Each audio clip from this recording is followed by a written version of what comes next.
नमस्कार दोस्तों, मैं वीरेंद्र कुमार गुप्ता एक बार फिर आपका वीकेजी फ्यूजन पर स्वागत करता हूं। आज हम एक नए टॉपिक के साथ प्रस्तुत हुए हैं। कक्षा 12 का पहला पार्ट ठोस अवस्था हमारा चल रहा है और जिसका अगला टॉपिक आज हम पढ़ेंगे। इस टॉपिक में मुख्य रूप से हम विद्युतीय तथा चुंबकीय गुणों के बारे में बात करेंगे। ठोसों के वर्गीकरण, ठोसों में निबिड़ संकुलन, ठोसों में संकुलन दक्षता तथा त्रुटियों के बारे में हमने पढ़ लिया है और अब हम ठोसों के विद्युतीय तथा चुंबकीय गुणधर्मों के बारे में आज इस पाठ में जानकारी प्राप्त करेंगे, जिसमें हम बैंड सिद्धांत के बारे में पढ़ेंगे और चुंबकीय आघूर्ण की जानकारी भी इस पाठ में हम प्राप्त करेंगे।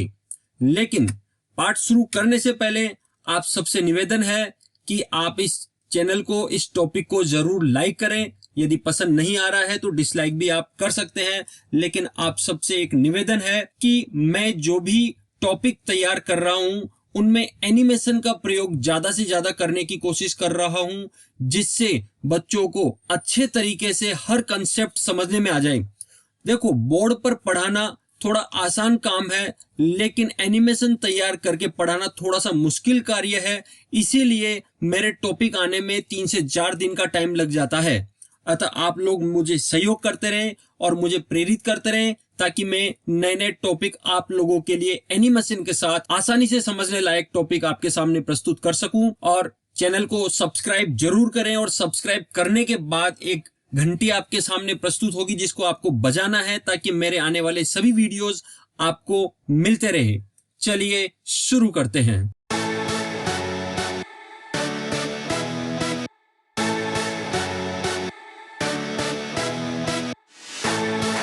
सर्वप्रथम हम विद्युत चालकता के बारे में पढ़ेंगे और विद्युत चालकता के आधार पर ठोस पदार्थों को 3 भागों में विभाजित किया गया है। अब ठोस पदार्थ के ये 3 प्रकार हैं: चालक, कुचालक और अर्धचालक। पिछले वर्ष बोर्ड परीक्षाओं में चालक, कुचालक और अर्धचालकों के मानों से संबंधित प्रश्न पूछ लिया गया था, तो इनके मान आपको याद होने चाहिए। इनकी चालकता का मान कितना होता है, तो उसमें चालक पदार्थ जो होते हैं उनकी चालकता का मान 10 की घात 4 से 10 की घात 7 प्रति ओम प्रति मीटर होता है, जबकि कुचालक का मान जो होता है 10 की घात -20 से 10 की घात -10 प्रति ओम प्रति मीटर होता है। और अर्धचालक का मान इन दोनों के बीच का 10 की घात -6 से 10 की घात 4 प्रति ओम प्रति मीटर होता है। तो ये मान आपको अच्छी तरह से याद रखने हैं। इसके बाद अर्धचालकों की हम बात करते हैं। अर्धचालकों से संबंधित सामान्य जानकारी मैंने आपको पिछले पाठ में दे दी थी। इस टॉपिक में भी हम कुछ जानकारी इसकी प्राप्त करेंगे। अर्धचालकों को हम 2 भागों में विभाजित करते हैं। एक है नेज अर्धचालक, जिसे शुद्ध अर्धचालक के नाम से भी जाना जाता है, और दूसरा है अपद्रव्यी अर्धचालक। नेज अर्धचालक मतलब शुद्ध अर्धचालक होता है, जबकि अपद्रव्यी का मतलब होता है अशुद्धियां मिली हुई, अर्थात उसमें अशुद्धियों की डोपिंग कर दी जाती है, उसमें अशुद्धियां मिला दी जाती है, और तब हमारे को 2 नए प्रकार के अर्धचालक प्राप्त होते हैं: एन प्रकार का अर्धचालक और पी प्रकार का अर्धचालक। सबसे पहले हम बात करते हैं नेज अर्धचालक की। नेज अर्धचालक यानी शुद्ध अर्धचालक, जिसमें हम उदाहरण ले सकते हैं सिलिकॉन का। हम जानते हैं सिलिकॉन जो परमाणु होता है उसके बाहरी कोश में 4 इलेक्ट्रॉन होते हैं, और सिलिकॉन अपने चारों तरफ से 4 अन्य सिलिकॉन परमाणुओं के साथ एक एक इलेक्ट्रॉनों की साझेदारी करके बंध बनाता है, जिससे सिलिकॉन के पास कोई भी मुक्त इलेक्ट्रॉन यहां पर नहीं होता है। इसीलिए इस अवस्था में सिलिकॉन विद्युत का कुचालक होता है। लेकिन यह अवस्था 0 केल्विन टेम्परेचर अर्थात परम शून्य ताप पर ही प्राप्त होती है। जैसे ही तापमान बढ़ता है, तापमान बढ़ने के साथ साथ इसके इलेक्ट्रॉन ऊर्जा पाकर उत्तेजित हो जाते हैं। जिस प्रकार से यहां चित्र में आपको दिखाई देगा कि यहाँ के ये 2 इलेक्ट्रॉन और उत्तेजित होकर के बाहर चले जाते हैं, और उनके स्थान पर 2 रिक्तियां आपको यहां पर प्राप्त हो जाती है। तो इस प्रकार से यहाँ रिक्तियां हमारे को मिल जाती है, और इन रिक्तियों के कारण यह चालकता प्रदर्शित करते हैं। लेकिन यह चालकता कम होती है, क्योंकि यहाँ पर रिक्तियां तुलनात्मक रूप से बहुत कम प्राप्त होती है, इलेक्ट्रॉन भी कम होते हैं। इसीलिए इसकी चालकता बहुत ज्यादा उपयोगी नहीं है। इसका एक उदाहरण इधर भी दिया हुआ है, जिसमें वही सिलिकॉन चारों तरफ से 4 अन्य सिलिकॉन के साथ एक एक इलेक्ट्रॉन की साझेदारी करके बंध बनाया हुआ है। अब हम बात करते हैं अपद्रव्य अर्धचालकों की। अपद्रव्य अर्धचालक 2 प्रकार के होते हैं जैसा कि अपन ने बात किया, लेकिन वो बनते कैसे हैं उसकी बात हम पहले कर लेते हैं। ये सिलिकॉन का एक क्रिस्टल है और सिलिकॉन के क्रिस्टल में वही सिलिकॉन चारों तरफ से 4 अन्य सिलिकॉन परमाणुओं के साथ बंध बनाया हुआ है। लेकिन यदि इस क्रिस्टल में सिलिकॉन के स्थान पर अन्य कोई पदार्थ रख दिया जावे तो उसे हम बोलते हैं डोपिंग करना, और इस डोपिंग करने से इसमें अशुद्धि आ जाती है और इस अशुद्धि के कारण जो अर्धचालक प्राप्त होता है उसे ही अपद्रव्य अर्धचालक कहा जाता है। जिस प्रकार से यहाँ सिलिकॉन के स्थान पर हमने X को रख दिया है, X को रखने पर अब यह अपद्रव्य अर्धचालक हमारे को मिल गया है। लेकिन अब X यानी यह कौन सा तत्व है जिसको हम यहाँ पर रख सकते हैं, तो इसके लिए सबसे पहले तो हम देखते हैं वर्ग 14 में कार्तिक, शिव, गणेश संग पार्वती ये सदस्य होते हैं और इनके सब में बाहरी कोश में 4-4 इलेक्ट्रॉन उपस्थित होते हैं, जिस प्रकार से सिलिकॉन में हमने ऑलरेडी देख रखा है। अब यदि इसमें सिलिकॉन के स्थान पर वर्ग 13 की अशुद्धि हम डाल दें, वर्ग 13 में बैंगन, आलू, गाजर इन थैला होता है। बैंगन अर्थात बोरोन, आलू मतलब एल्यूमिनियम कोई सा भी हम डाल दें या गैलियम हम डाल सकते हैं। तो जब एल्यूमिनियम या गैलियम इसमें डाला जाता है यानी उच्च वर्ग के क्रिस्टल में निम्न वर्ग की अशुद्धि डाली जाती है तो हमारे को पी प्रकार का अर्धचालक प्राप्त होता है। इसी प्रकार से यदि वर्ग 15 की अशुद्धि डाल दी जाए, वर्ग 15 में नन्नू, पप्पू, वासु सब बीमार ये होते हैं, नाइट्रोजन, फास्फोरस, आर्सेनिक इसमें पाए जाते हैं। यदि इनमें से किसी भी तत्व को उठा करके और यहाँ सिलिकॉन के क्रिस्टल में डाल दिया जाए तो इस प्रकार जो अशुद्धि हमारे को प्राप्त होती है वह एन प्रकार की अशुद्धि होती है। अभी पी और एन प्रकार की अशुद्धि कैसे बनती है उसे हम देखते हैं। पी प्रकार की अशुद्धि में हम देख रहे हैं कि जो सिलिकॉन का क्रिस्टल है, सिलिकॉन के क्रिस्टल के बीच में हमने बोरोन परमाणु को यहाँ पर डाल दिया है और हम जानते हैं बोरोन के बाहरी कोश में 3 ही इलेक्ट्रॉन होते हैं। अतः ये बोरोन 3 तरफ से 3 सिलिकॉन के साथ तो बंध बना लेता है, लेकिन चौथी तरफ जो सिलिकॉन होता है वहां पर बंध नहीं बनाता है और एक इलेक्ट्रॉन की जगह यहाँ खाली होती है। इस खाली को हम बोलते हैं छिद्र, अर्थात यहाँ पर जो चालकता होती है वो छिद्र के कारण होती है, इसीलिए छिद्र को हम बोलते हैं होल। होल यहाँ पॉजिटिव चार्ज वाला होता है क्योंकि यहाँ से इलेक्ट्रॉन निकल गया है। पॉजिटिव चार्ज होने के कारण इसे पी प्रकार के अर्धचालक के नाम से जाना जाता है। बात करते हैं हम एन प्रकार के अर्धचालक की। इसमें भी वही सिलिकॉन का क्रिस्टल है और सिलिकॉन के क्रिस्टल के बीच में हमने यहाँ फास्फोरस डाल दिया है। फास्फोरस चारों तरफ से 4 सिलिकॉन के साथ जुड़ा हुआ है, लेकिन इसके बावजूद इस फास्फोरस में एक अतिरिक्त इलेक्ट्रॉन बच जाता है क्योंकि वर्ग 15 के सदस्यों के बाहरी कोश में 5 इलेक्ट्रॉन होते हैं। तो 4 तो ये बंध बना लेता है, लेकिन 5वां एक इलेक्ट्रॉन जो लाल रंग में आपको यहाँ दिखाई दे रहा है वो इसके पास बचा रहता है और इस मुक्त इलेक्ट्रॉन के कारण यह चालकता प्रदर्शित करता है। तो इस प्रकार से ये एन प्रकार के और पी प्रकार के अर्धचालक होते हैं। पिछले टॉपिक में मैंने इससे संबंधित एक प्रश्न आपसे पूछा था। उसमें मैंने कहा था कि यदि गैलियम में सिलिकॉन की अशुद्धि मिला दी जाए तो किस प्रकार का अर्धचालक बनेगा। तो आप इसको एक टेक्निक से समझने की कोशिश कीजिए। जैसा कि हम पहले इसको समझते हैं कि वर्ग 14 में हमने वर्ग 13 की अशुद्धि मिलाई है, अर्थात उच्च वर्ग में निम्न वर्ग की अशुद्धि मिलाते हैं तो हमारे को पी प्रकार का अर्धचालक प्राप्त होता है।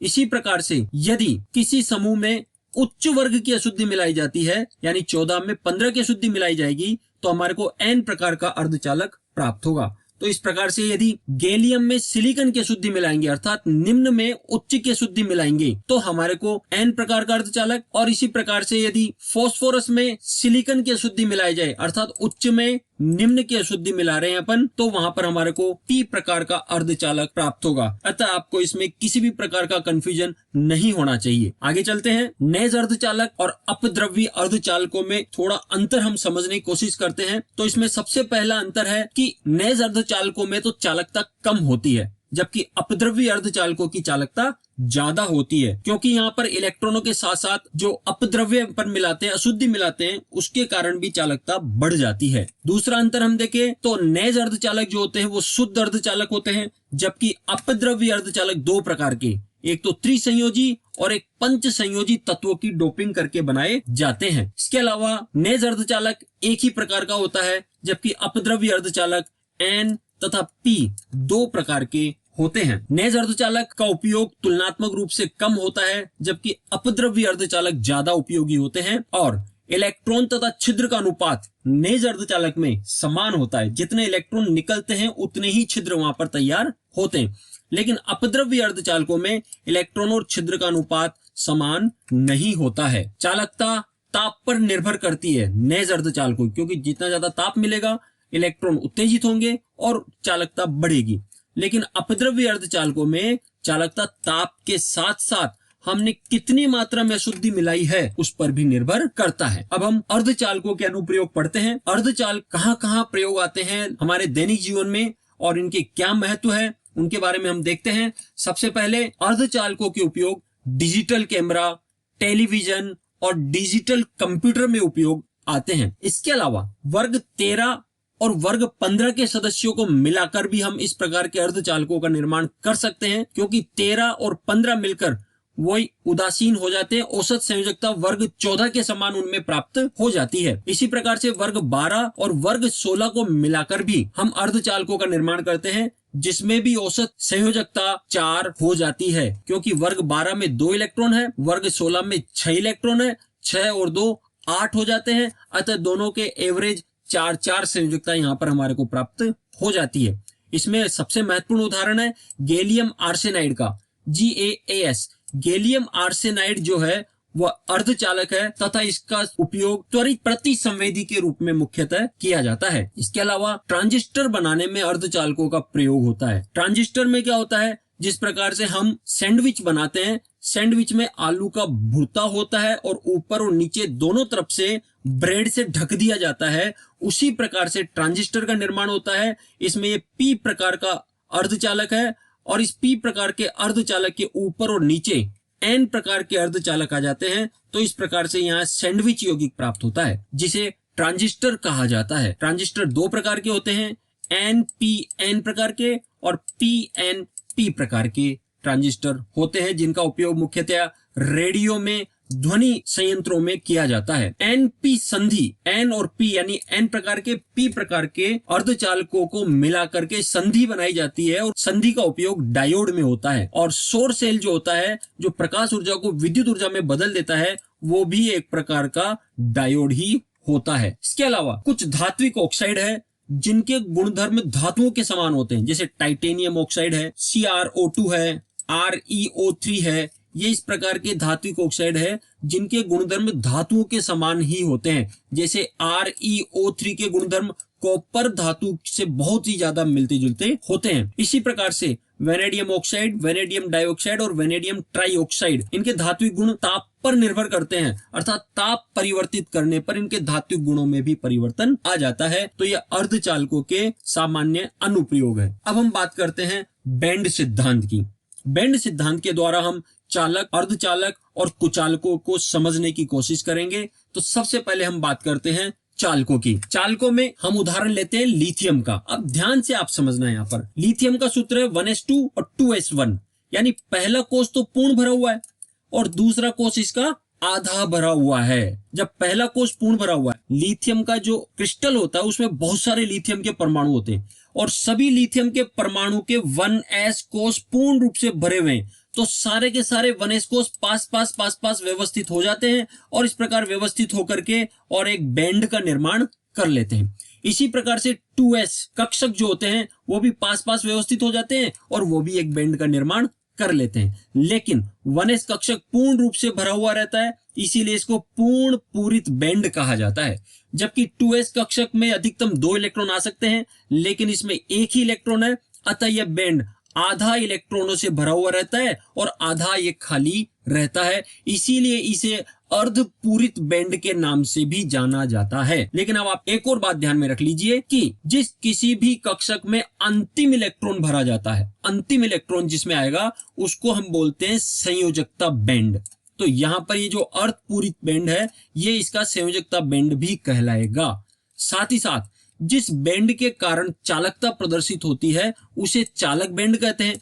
तो यहाँ इस बैंड के कारण, 2s बैंड के कारण चालकता भी प्रदर्शित होती है, इसीलिए इसे चालक बैंड भी कहा जाता है। अतः इस 2s बैंड को अर्धपूरित बैंड, संयोजकता बैंड और चालक बैंड तीनों ही कहा जाता है। यहाँ पर आधा भरा हुआ है ये 2s, तो आधा भरा हुआ तो इसमें जो इलेक्ट्रॉन होते हैं वो इलेक्ट्रॉन आराम से इस खाली जगह में गति कर पाते हैं और इनकी गति करने के कारण ये विद्युत चालकता प्रदर्शित करते हैं। तो हम यहाँ देख रहे हैं इलेक्ट्रॉन आराम से गति कर रहे हैं इस स्थान पर और इनकी गति के कारण ही धारा उत्पन्न होती है। इसी प्रकार से दूसरा उदाहरण चालकों में है मैग्नीशियम का। मैग्नीशियम का इलेक्ट्रॉनिक विन्यास 1s2, 2s2, 2p6 और 3s2, 3p0 होता है। अब यहाँ हम देख रहे हैं कि शुरुआत में पहला कोष और दूसरा कोष तो पूरा भरा हुआ है, तो पूर्ण भरे कोषों के बैंड बनाने की हमारे को आवश्यकता नहीं है। इसी प्रकार से इसका 3s बैंड भी पूरा भरा हुआ है, तो भरे हुए बैंड के कारण तो चालकता का कोई मतलब ही नहीं होता है, और 3p बैंड इसका खाली है। तो हम यहाँ 3s2 और 3p बैंड की ही बात करेंगे। अब यहाँ 3s2 बैंड है मैग्नीशियम में, जो कि पूर्ण भरा हुआ है, पूर्ण पूरित बैंड है, तो इसके कारण कोई चालकता नहीं होनी चाहिए।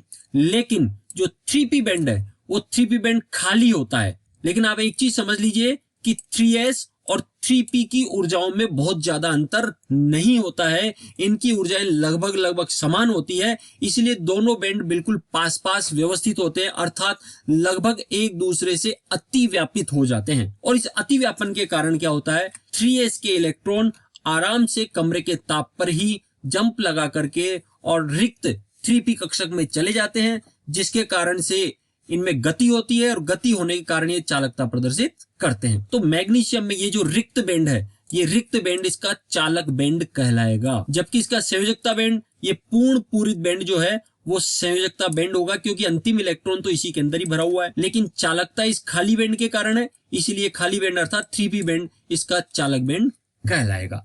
तो इस प्रकार से हम चालकता में समझ सकते हैं कि किस प्रकार से इलेक्ट्रॉनों की गति होती है और वो चालकता प्रदर्शित करते हैं। अब हम बात करते हैं अचालक या कुचालकों की। अचालक या कुचालक में हम देखें तो ये पूर्ण भरा हुआ बैंड है। ये पूर्ण भरा हुआ बैंड संयोजकता बैंड भी कहलाएगा, क्योंकि इसमें अंतिम इलेक्ट्रॉन भरा हुआ है। जबकि ये ऊपर वाला बैंड खाली बैंड है, जिसको रिक्त बैंड के नाम से जाना जाता है। इस पूर्ण भरे और रिक्त बैंड की ऊर्जा का अंतर बहुत ज्यादा होता है, इसीलिए इसको निषिद्ध क्षेत्र के नाम से भी जाना जाता है।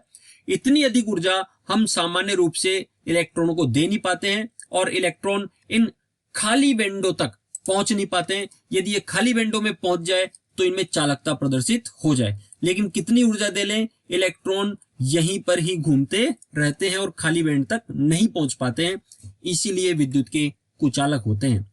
जबकि अर्धचालकों में हम समझने की कोशिश करें कि पूर्ण बैंड या संयोजकता बैंड है जो पूरा भरा हुआ है और ऊपर का रिक्त बैंड है, और इनमें जो ऊर्जाओं का अंतर है वो कुचालकों की तुलना में कम अंतर होता है। इसीलिए 0 केल्विन टेम्परेचर पर तो इलेक्ट्रॉन पूर्ण पूरित बैंड से रिक्त बैंड में नहीं जा पाते हैं और चालकता प्रदर्शित नहीं करते। लेकिन जैसे जैसे टेम्परेचर बढ़ाते हैं, टेम्परेचर बढ़ाने के साथ साथ इलेक्ट्रॉन उत्तेजित होते हैं और इलेक्ट्रॉन उत्तेजित होकर के और रिक्त बैंड में पहुंचने लग जाते हैं, जिसके कारण से ये चालकता प्रदर्शित करते हैं। तो इस प्रकार से बैंड सिद्धांत के आधार पर हम चालक, कुचालक और अर्धचालकों की चालकताओं के बारे में समझ सकते हैं। लेकिन अब एक और चीज आपको इसमें ध्यान रखनी है कि ताप का क्या प्रभाव पड़ता है। ताप बढ़ाने पर चालकों की चालकता में कमी आती है, क्योंकि जो इलेक्ट्रॉन घूम रहे हैं वो ऊर्जा पा करके और वहां से बाहर ही निकल जाते हैं, और बाहर निकल जाने के कारण इलेक्ट्रॉनों की संख्या में कमी आ जाती है, और इलेक्ट्रॉनों की संख्या में कमी आने के कारण उनकी चालकता भी कम हो जाती है। जबकि कुचालकों पर ताप का कोई प्रभाव नहीं पड़ता है। अर्धचालकों में ताप बढ़ाने पर चालकता भी बढ़ती है, क्योंकि जैसे जैसे ताप बढ़ाते हैं इलेक्ट्रॉन मुक्त होकर के और रिक्त बैंड में पहुंचते हैं और इनकी चालकता बढ़ती जाती है। तो इस चीज को आपको ध्यान में रखना है। अब हम बात करते हैं ठोसों के चुंबकीय गुणों के बारे में। ठोसों के चुंबकीय गुणों को समझने से पहले हमें समझना पड़ेगा कि जो भी कक्षकों में इलेक्ट्रॉन होते हैं वो नाभिक के चारों तरफ चक्कर लगाते हैं। अब ये इलेक्ट्रॉन नाभिक के चारों तरफ चक्कर लगा रहा है, लेकिन हम जानते हैं कि इलेक्ट्रॉन एक आवेशित कण है, और आवेशित कण में जब भी गति होती है तो उसके कारण से विद्युत तथा चुंबकीय क्षेत्र उत्पन्न होते हैं।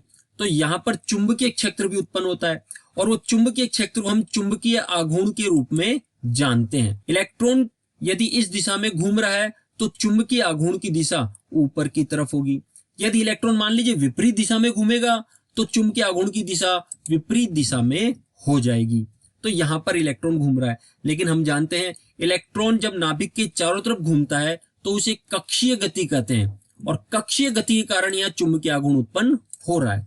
लेकिन इलेक्ट्रॉन नाभिक के चारों तरफ घूमने के साथ साथ अपनी अक्ष पर भी घूमता है। आप देखिए ध्यान से, इलेक्ट्रॉन अपनी अक्ष पर भी घूमने लग गया है, अपनी अक्ष पर घूमते घूमते, और ये नाभिक के चारों तरफ भी घूम रहा है। तो नाभिक के चारों तरफ घूम रहा है, उससे जो चुंबकीय आघूर्ण उत्पन्न हुआ वो तो कक्षीय गति के कारण हुआ, और अपनी अक्ष पर भी ये घूमता है जिसको हम चक्रण गति कहते हैं, उसके कारण भी चुंबकीय आघूर्ण उत्पन्न होता है, जिसको हम इस दूसरे डायग्राम से और अच्छी तरह से समझ सकते हैं।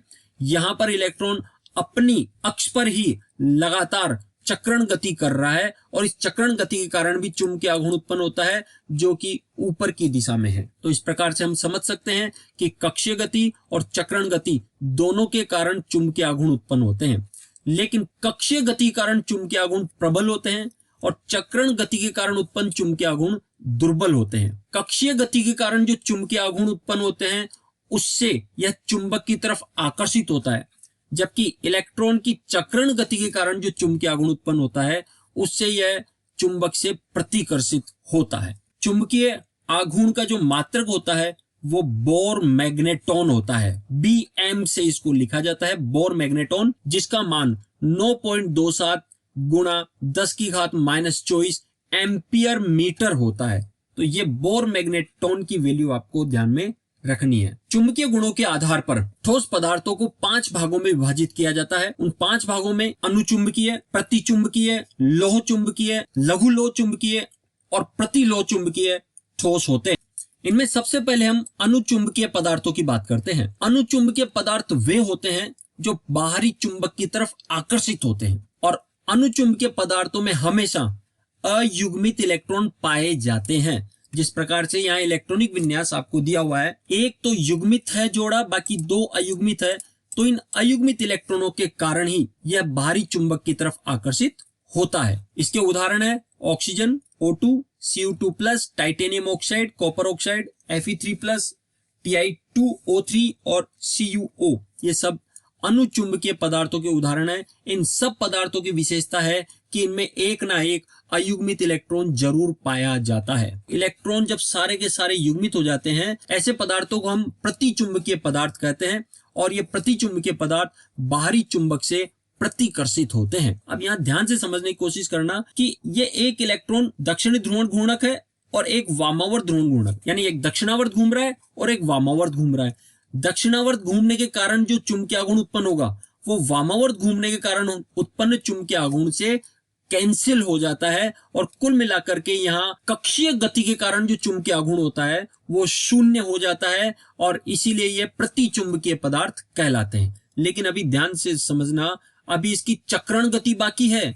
चक्रण गति के कारण जो चुंबकीय आघूर्ण उत्पन्न होता है, मैंने कहा उससे चुंबक प्रतिकर्षित होता है, इसीलिए प्रतिचुंबकीय पदार्थ चुंबक से आकर्षित होने के बजाय उससे प्रतिकर्षित होते हैं। इसमें वे सभी पदार्थ आ जाते हैं जिनमें बाहरी कोश में 8 या 18 इलेक्ट्रॉन और सारे के सारे युग्मित होते हैं, जैसे बेंजीन, जल, magnesium fluoride, vanadium pentoxide, sodium chloride, ये सब प्रतिचुंबकीय पदार्थों के उदाहरण हैं।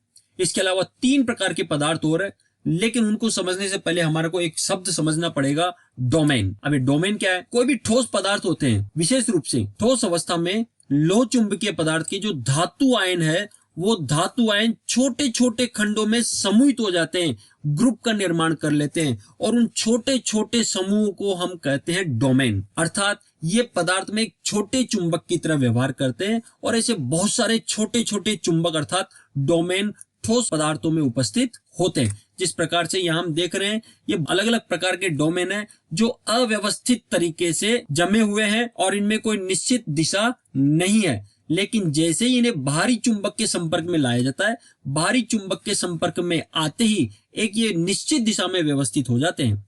सारे के सारे डोमेन यदि एक ही दिशा में व्यवस्थित हो जाते हैं, तो सभी डोमेन के कारण जो चुंबकीय आघूर्ण उत्पन्न होगा वो जुड़ जाएगा, और इसके चुंबकीय आघूर्ण का मान बहुत ज्यादा हो जाएगा। तो इस प्रकार के पदार्थों को हम लोह चुंबकीय पदार्थ कहते हैं, या फेरोमैग्नेटिक पदार्थ भी इनको कहा जाता है। तथा स्थायी चुंबकों का निर्माण मुख्यतः इन्हीं पदार्थों से किया जाता है, जिसमें लोहा है, कोबाल्ट, निकल, क्रोमियम ऑक्साइड, CrO2, ये इसके मुख्य उदाहरण है। इसी प्रकार से दूसरा हम देखें जिसमें डोमेन अव्यवस्थित तरीके से है, और बाहरी चुंबक के संपर्क में लाते ही वो फिर ये समानांतर तथा प्रति समानांतर दिशा में व्यवस्थित हो जाते हैं। तो हम यहाँ देख रहे हैं इस वाले डोमेन के कारण इस वाले डोमेन का चुंबकीय गुण कैंसिल हो जाएगा। इसी प्रकार से इस वाले डोमेन के कारण इस वाले डोमेन का चुंबकीय गुण कैंसिल हो जाएगा। लेकिन ये जो दो डोमेन है ये एक ही दिशा में है, अतः इनके चुंबकीय गुण के मान जुड़ जाएंगे और कुछ न कुछ वैल्यू चुंबकीय गुण की हमारे को प्राप्त होती है। इसीलिए इन पदार्थों को हम लघु लोह चुंबकीय पदार्थ या फेरी मैग्नेटिक पदार्थ कहते हैं। इसमें मुख्यतया Fe3O4 जिसको मैग्नेटाइट के नाम से जाना जाता है, और एक मुख्य शब्द है ये फेराइट। अब ये फेराइट क्या होते हैं? Fe2O4 यदि किसी भी सूत्र में आता है तो यही कहलाता है फेराइट। और इसके साथ में यदि कोई भी +2 संयोजकता का धातु आयन जुड़ा हुआ हो तो उसके नाम से ये यौगिक बन जाता है। तो यहां पर ये हुआ मैग्नीशियम फेराइट, इसी तरह से ये हुआ जिंक फेराइट, इसी तरह से यदि सोडियम लग जाए तो सोडियम फेराइट। अर्थात फेराइट वाला कोई भी यौगिक आपके सामने आता है तो वो लघु लोह चुंबकीय पदार्थ होता है। तीसरा है जिसमें हम जैसे बाहरी चुंबक लगाते हैं उसमें भी समानांतर प्रति समानांतर डोमेन व्यवस्थित हो जाते हैं, और व्यवस्थित होने के बाद हम देख रहे हैं कि प्रत्येक डोमेन एक दूसरे के समानांतर और प्रति समानांतर व्यवस्थित है। अर्थात प्रत्येक ऊपर की तरफ व्यवस्थित डोमेन के कारण उत्पन्न चुंबकीय गुण नीचे की तरफ व्यवस्थित डोमेन के चुंबकीय गुण से कैंसिल हो जाता है। अतः यहां पर कुल मिलाकर के चुंबकीय गुण का मान 0 प्राप्त होता है। इसीलिए इन्हें प्रतिलोह चुंबकीय या एंटी फेरोमैग्नेटिक पदार्थ कहते हैं, जिसमें मुख्य उदाहरण है MnO2, Mn2O3, FeO ferrous oxide और NiO। ये प्रतिलोह चुंबकीय पदार्थों के उदाहरण। ये उदाहरण आपको जरूर याद रखने हैं, परीक्षाओं में अक्सर उदाहरण पूछ लिए जाते हैं। धन्यवाद।